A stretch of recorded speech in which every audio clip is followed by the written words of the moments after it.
Hello everyone, welcome to my channel, Bloom Like a Lotus. My name is Amy. I just wanted to take a moment to introduce myself because I am new to this platform. I have been around Instagram for a long time, but I decided it was time for me to hop on board with YouTube. This will be a great refresher for those of you who have been following my journey. And if you are new here, then you can have some time to learn a little bit about me and my background and how Bloom Like a Lotus originated. Bloom Like a Lotus actually was discovered because of a major tragedy, a major life event that I had to go through. Back in 2014, I was on bed rest for 9 months with 103 temperature, with a horrible bad case of mono. I kept getting all of these infections on top of the mono. I had sinus infections, ear infections, pneumonia, the flu. I had all of these infections and the doctors couldn't figure out why I wasn't getting any better. My temperature was 103 the whole time, and I was absolutely miserable. I felt like I was literally dying, and I actually thought I was, since the doctor wasn't able to find any answers. My temperature was 103, and I had to go to the doctor every 2 weeks to get all of my vitals taken so that they could make sure I wasn't getting any worse. They were sending me to all of these specialists. I went to infectious disease specialist. I was sent to a hematologist because my white blood count was so high. They actually thought that I had some sort of leukemia or some type of cancer. Thankfully, I did not have cancer, but after 9 months of being miserable, I just didn't know what to do. My legs ached like crazy. They absolutely throbbed so bad I was almost crying. I didn't even know it was possible for your legs to hurt that so bad. And my spleen would hurt as well. A lot of people, I guess, talk about mono in a joking context. They say it is the kissing disease. But mono is actually a lot more serious than what people make it out to be. Mono affects your spleen and your liver, and it enlarges your spleen, which is a huge reason why you have to be on bed rest, aside from feeling like you're dying. Well, anyway, my doctor finally sent me to an immunologist who is also an allergist, someone who specializes in the immune system.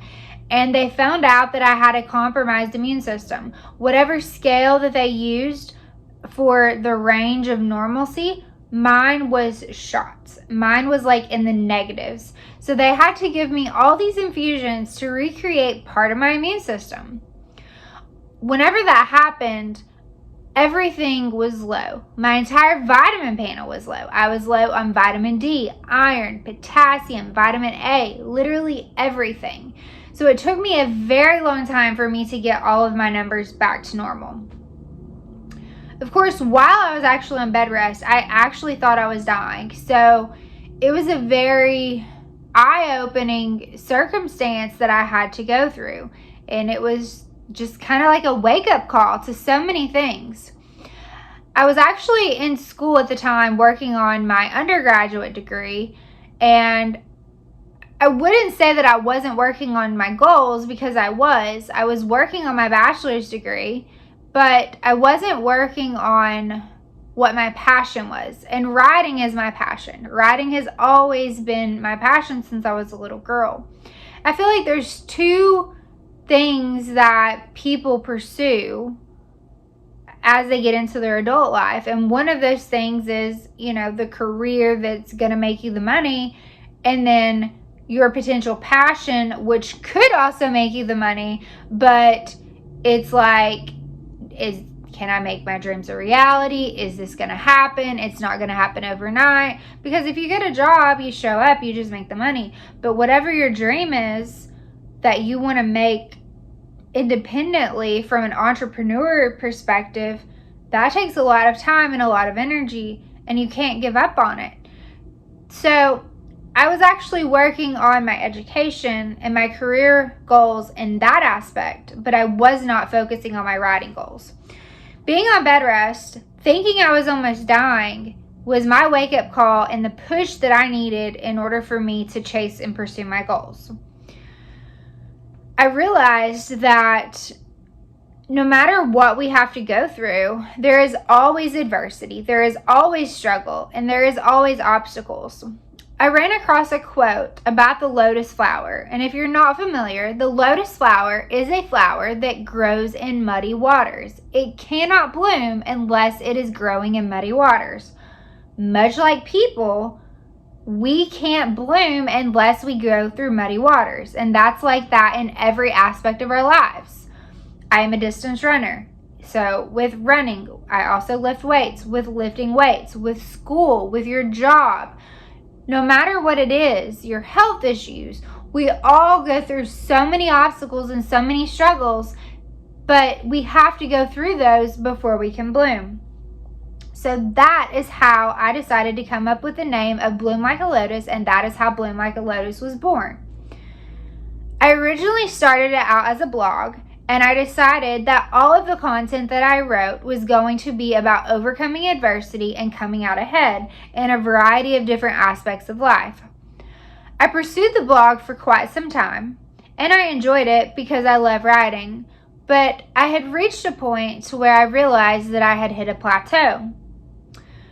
I have always been very hyper-focused on personal growth and self-development, and I'm always trying to level up in every way in that aspect, in all areas of my life. I do believe that that is, however, an ongoing journey. That is a lifelong commitment because change is inevitable. Growth, always happens, but you have to be intentional about your growth.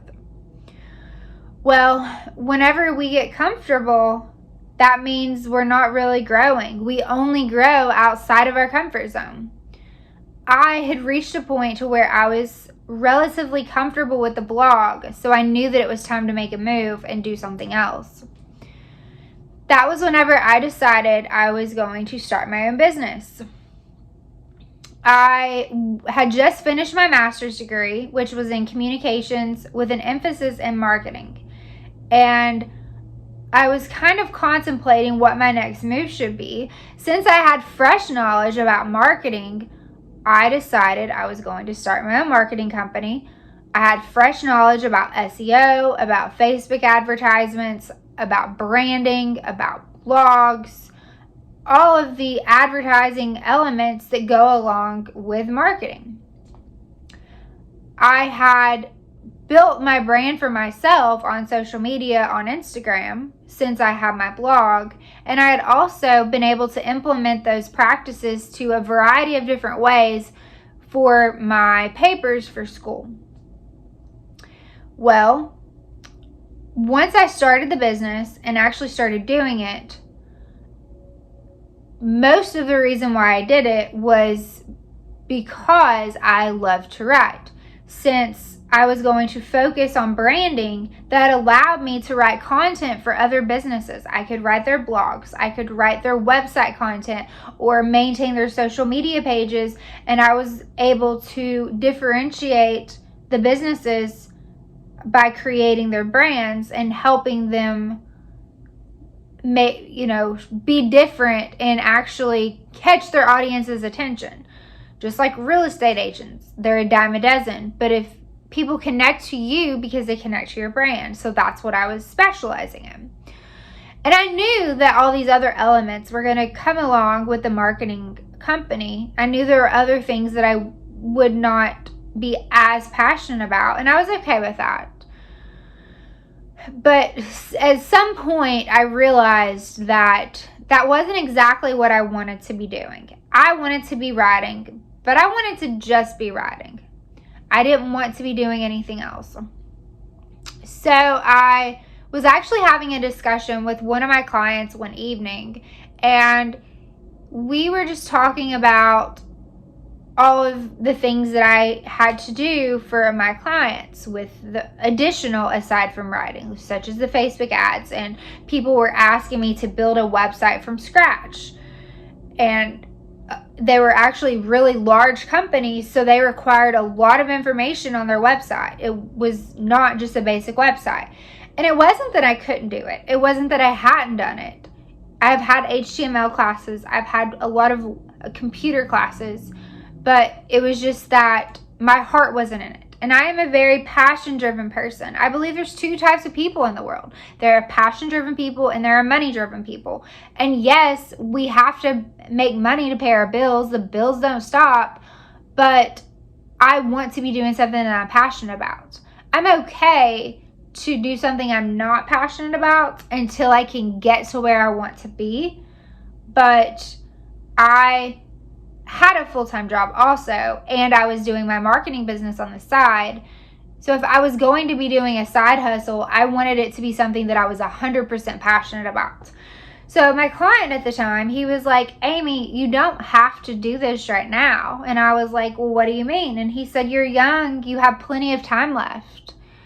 And I was like, you're right. And he said, you don't have to have the business now. It's okay if you want to start the business at a later date in life. That's fine. But for now, if you want to just focus on school or focus on something else, you can. So he kind of really put things into perspective. And I think that when I was on bed rest with mono and I actually literally thought I was dying, that it really made me want to live life to the fullest, which was partially a good thing and a bad thing, because temporarily I had a mindset of, oh my God, I have to do everything right now, when in actuality I don't. I still have time left, and I had to remind myself of that. There were a lot of silver linings that I learned from being on bed rest for such an extended period of time. One of those was to rest, and that rest is part of success, which sometimes I still have to remind myself of that because I don't always know how to rest. But my client told me that I, could come back to the business. And I think just the way that he worded it just kind of gave me a new perspective.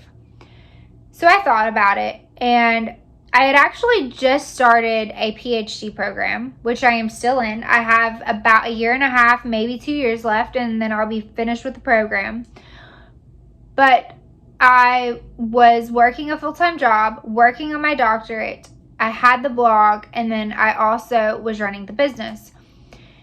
And some of you may say that I was bombarding myself or overwhelming myself. But I don't think that I was. I was able to manage it in a healthy way. I had great time management, and I wasn't behind on any of the things. I was doing well in all of those areas. And I think that, if I had tried to juggle all those things like 10 years ago, or probably even 5 years ago, that I would have fallen flat on my face. But I believe that your capacity to hold more grows as you do more. And you have to create habits in every aspect of your life that you want to be successful in. And you have to do that in a slow way. If you try to do it all at once, you're going to get overwhelmed. But I had slowly been incorporating new things into my life. It was something gradual. It was not something that happened all at once. So I was able to balance and maintain everything in a very healthy way, I feel like. I also think that everyone's capacity to hold things is going to vary based upon our life experiences. So what I'm doing may be too much for someone else, and what somebody else is doing may be too much for me for the level that I am at. But for what I was doing and what was going on, I was not overwhelmed and I was not too stressed. I also think there's good stress and there's bad stress. And I think it's important for you to be able to know the difference, because the bad stress is going to be things that are overwhelming and that's actually toxic and not good for us. But the good stress, I feel like, are things that are going to be helping us elevate, helping us get to the next level in our life. And even though they're stressful, it is going into a positive direction. But anyway, I decided that I was going to take a step back from what I was doing and put the business to the side, dissolve the business for now, dissolve my blog for now, and focus on my current job that I had at the time and my PhD program. Well, some time had gone by and I decided I wanted to start another business, just not with marketing. All of the content that I write is geared towards women to inspire self-love and self-confidence, to empower women. I am a big advocate for women empowerment. So I thought that starting a business would be great if I started a business for women. I decided to start an online women's clothing boutique with the same name, Bloom Like a Lotus Boutique. Well, when I started the marketing company, the name was also Bloom Like a Lotus, but media. And the reason why I chose to use the same name is because the analogy still applies, regardless what type of business I apply it to. All businesses, all women, everybody has to go through the ups and downs in order to come out ahead. So it's just like a heart rate monitor. If you are in the ER and you see the heart rate monitor, it's going up and down, up and down, up and down. That's a sign that you're alive. If the heart rate monitor flatlines for any reason, you're dead. Your heart's not beating properly. Well, if we were to have constant ups or constant downs, regardless if it was a constant up or a constant down, it would still be flatlining.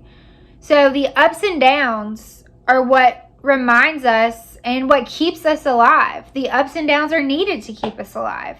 And that is the case for our personal lives, for our businesses, for literally everything. So I decided to keep the same name for both businesses, and I started actually doing really well with the boutique, and women were buying my merchandise. They were actually loving it, and I enjoyed it, but I was like, you know what, this just isn't it. I had all this inventory, and I realized how overwhelming it was going to be to keep up with the inventory when I didn't have a storefront, or when I didn't have a warehouse or a better place to keep all of the merchandise. So I did that for a little while, and I was like, okay, let's put this on the back burner. And, you know, it could be something that I potentially visit at a later date. A lot of people may think that those are failures. They may think that I failed at doing that at both of the businesses, but I don't think any of that is a failure, because whenever I had the marketing business, I was going to a variety of different networking groups. I was working with the Knoxville Entrepreneur Center to help me learn how to start a business, how to grow a business, and how to do all the things that I didn't know how, like from the business side of things. There's so much involved with starting a business. You don't actually realize it until you start it. If you're local, I do live in Knoxville, Tennessee. There are so many mentors that have partnered with the Entrepreneur Center, and they are retired business owners. They volunteer to help you. And they have a lot of resources that are wonderful for all types of entrepreneur goals. So if you are local, I definitely recommend that. But I went to a lot of business networking groups. I met a lot of amazing people, a lot of successful people, other business owners. I was able to develop my own character by going through that process in so many ways that I even amazed myself. I was also able to improve my professional skills, my leadership skills, my interpersonal skills, and my communication skills. It literally took me to a whole new level having that opportunity to do that. So even if the business didn't stay afloat, just the things that I was able to take away from that whole experience are things that I will carry with me regardless what venture that I choose to pursue. So I don't look at it as a failure. I look at it as an experience. We have to, try different things. And I encourage everyone to try different things. You have to try as many things as you can to know what sticks. And the more things you try, the more you know what is in alignment with you and where you are. So those are things that I may potentially implement at a later date. I'm not sure. But I realized that, yes, I wanted to pursue some sort of entrepreneur goal, but for whatever reason, I wasn't actually pursuing my real true passion, which was writing. I kind of gotten sidetracked by doing the marketing and doing the boutique, but I needed to tune back in on what I wanted to work on, which was writing. Like I said, writing's been my passion ever since I was a little girl, and I wanted to write books. Well, I actually did write a book whenever I was on bed rest with mono. Whenever I just thought that I was dying and my world was ending, I was like, okay, I'm not going to get a chance to chase my goals, so now is the time. I started writing my first book, and I finished most of it while I was on bed rest. And I guess I kind of put it on the back burner because at the time I did not pursue it. Yes, it was totally written, but I stopped there. I didn't get an editor. I just kind of let it be. And I'm not even really sure why I didn't. I don't know if it was lack of confidence. Maybe I doubted myself. Maybe I thought it wasn't good enough. I also have had a lot of things going on in my life with school and work and that kind of thing. But for whatever reason, I didn't have it published at the time.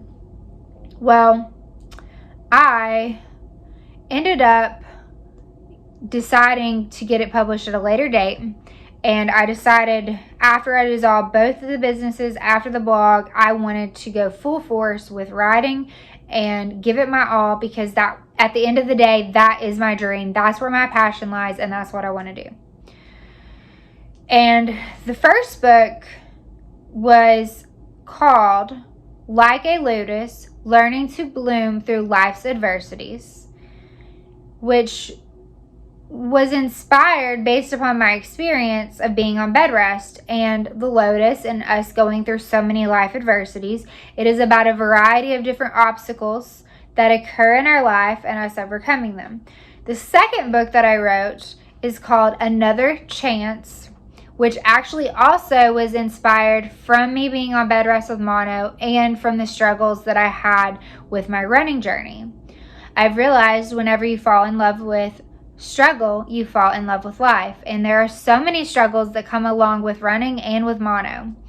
But the second book was written, and it's called Another Chance, because I got another chance when I had mono. And I actually, like I said, thought that I wasn't going to make it. I was in the process of training for my first half marathon, and I had gotten to like 10 miles or so, and I had to stop because I got sick. And then after I got better, I ran a half marathon, and then I found out the Knoxville Marathon was on my birthday. So I was like, okay, it's meant to be. I have to do this. And I ran my first full marathon, and then I ran an ultra marathon. So the second book is about my journey from being on bed rest and going from bed rest to ultra marathoner, and about some of the struggles that I had to endure while on bed rest and overcoming obstacles to get to where I wanted to be as a runner. So I am going to continue writing books. I have a few that I am working on now, which will hopefully be published very soon. And I hope that you enjoy the content that you see on my page. I hope that you will subscribe to my channel. You will be expecting to see a lot more of me now. You can also check me out on Instagram. My Instagram handle is below. If you follow me on Instagram, you can look at the link in my bio. All of my books are available for purchase there. You can get them on Amazon for a paperback version or Kindle. And then I also have an option where you can download a PDF file to any device that you have. So I hope that you will subscribe to my channel and follow me on Instagram. Until next time.